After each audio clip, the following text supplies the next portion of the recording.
bangsa-bangsa menyebut kesetaraan perempuan di dunia masih tertinggal jauh, meski sudah masuk salah satu dari 17 butir tujuan pembangunan berkelanjutan yang berakhir pada 2030 mendatang.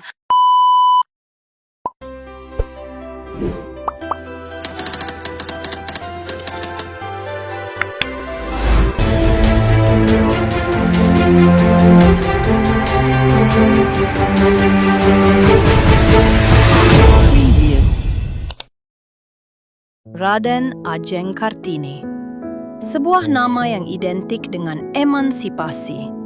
Namun, jika kita menyelami lebih dalam surat-suratnya dalam buku Habis Gelap Terbitlah Terang, perjuangannya jauh lebih luas dari sekedar hak perempuan untuk bersekolah. Kartini adalah seorang pemikir kemanusiaan yang visioner. Ia lahir di tengah kekakuan adat, namun pikirannya mampu menembus batas samudra. Ia gelisah melihat ketimpangan sosial, kemiskinan, dan ketiadaan akses pendidikan bagi rakyat jelata.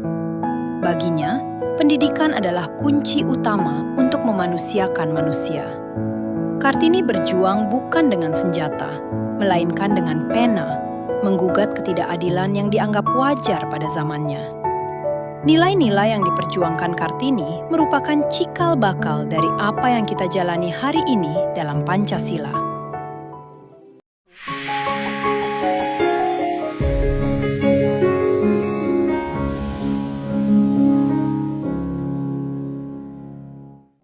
Sila kedua, kemanusiaan yang adil dan beradab, tercermin nyata dari keinginan Kartini agar setiap individu, tanpa memandang kasta, status sosial, atau gender diperlakukan dengan martabat yang sama.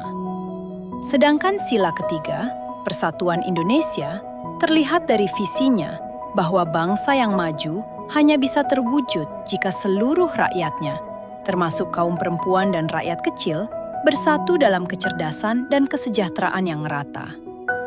Namun, mari kita ajukan pertanyaan kritis.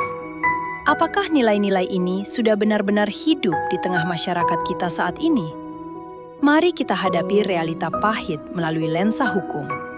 Di satu sisi, kita merayakan kemajuan zaman. Namun di sisi lain, kita masih melihat hukum yang seringkali tajam ke bawah. Seperti kisah pilu seorang nenek yang harus berhadapan dengan meja hijau dan dihukum oleh negara hanya karena mengambil beberapa batang kayu demi menyambung hidup. Di manakah esensi sila kedua saat hukum formal mengabaikan rasa kemanusiaan dan kondisi kemiskinan?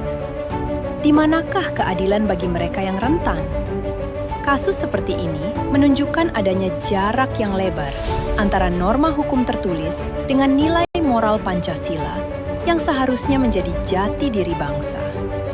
Jika Kartini masih hidup saat ini, hatinya pasti akan tersayat melihat rakyat kecil dihukum tanpa ampun, sementara keadilan seolah menjadi barang mewah yang sulit dijangkau.